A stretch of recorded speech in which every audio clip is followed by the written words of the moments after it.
సూర్యలోకాన్ని తెలుసుకుంటున్నారు. తెలుసుకోవలసినది ఏది తెలుసుకుంటున్నారు, అన్ని తెలుసుకుంటున్నారు. కానీ తానెవరో తెలుసుకోలేకపోతున్నారు. తన్ను తాను ఎప్పుడైతే తెలుసుకుంటారో అన్నిటి తెలుసుకున్నంత. అందువల్లనే మన మత గ్రంథం, మన హిందూ హైందవ గ్రంథము వేదము. ముస్లిమ్స్కి ఎట్లయితే ఖురానో, క్రిస్టియన్స్ ఎట్లయితే బైబిలో, మన హిందూ హైందవ మతము ఏది చెప్పండి? మన మత గ్రంథం ఏది? మన మత గ్రంథం ఏది? వేదం. వేదం నుంచే ఉపనిషత్తు, ఉపనిషత్తు నుంచే భగవద్గీత. మూలం వేదము. అందువలనే యజ్ఞము ఇది జ్ఞాన యజ్ఞము. ఇక్కడ ఎవరైనా పశువు కానీ, పక్షి కానీ, మృగము కానీ, ఒక కోతి కానీ, ఒక గుర్రం కానీ వచ్చి వినడానికి వీలవుతుందా? వింటే ప్రయోజనం ఉందా? ఈ మైకి నేనెవరో తెలుసుకోలేదు, తానెవరో తెలుసుకోలేదు.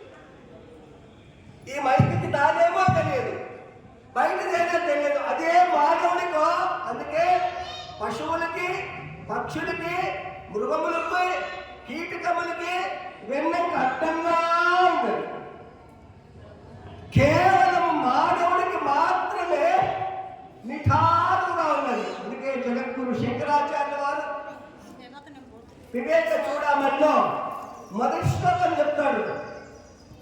4 ధర్మాలు చెప్తాడు. అందరికీ 4 ధర్మాలు కాదు, మానవుడికి మాత్రమే ఒకటి గొప్పదుంది. ఆహార నిద్ర భయమైదు నాది. తినుట, పరుండుట, సంతకించుట, మరణించుట. ఇవి పశువుల్లో కూడా ఉంది. కానీ మానవుడికి ఇది చేయదగినది, ఇది చేయరానిది, ఇది తినదగినది, ఇది తినరానిది. చూడండి, ఆవు ధర్మాన్ని తప్పలేదు. ఎప్పుడు ఆవు మాంసం తినిందా?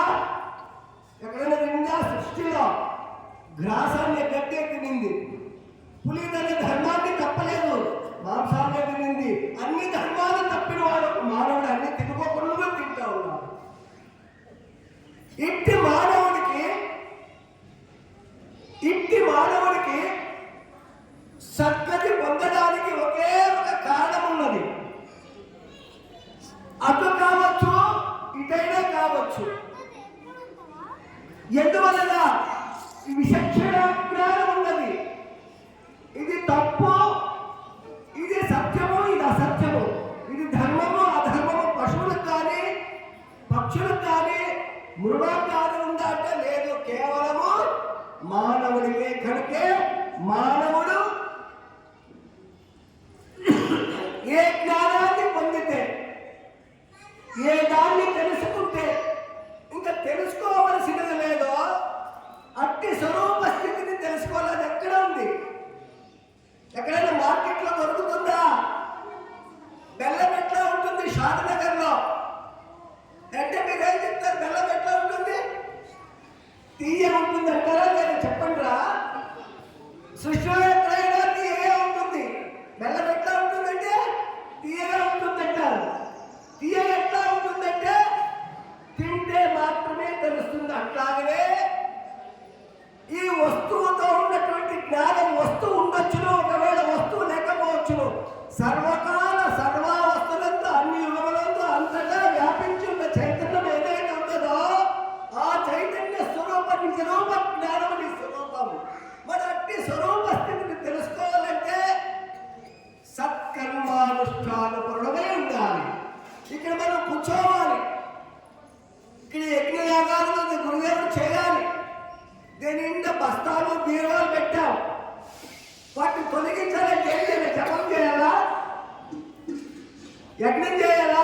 అక్కడ ఉన్న వస్తువు తీసేస్తే అప్పుడు కూర్చోవడానికి స్థలం ఎట్లా ఏర్పడుతుందో నీలో కూడా జన్మ జన్మాల నుంచి వచ్చినటువంటి. అందువల్లనే చిన్న పిల్లలు 11 మంది పిల్లలు ఆడుతుంటారు గోలి. ఎందుకు చెప్తున్నానంటే ఆ తుర్కవాడు ఎవరు కబీర్ గోళీలు ఆడుతూ ఉంటాడు. ఒక 11 మంది పిల్లలు, అంతా 15 పిల్లవాడు గోవింద్ భట్టాచార్య వెళ్తూ ఉంటాడు. ఆ 11 పిల్లవాడు గురువు గారికి నమస్కారం చేస్తాడు. Keep the point, understand. ఎందుకు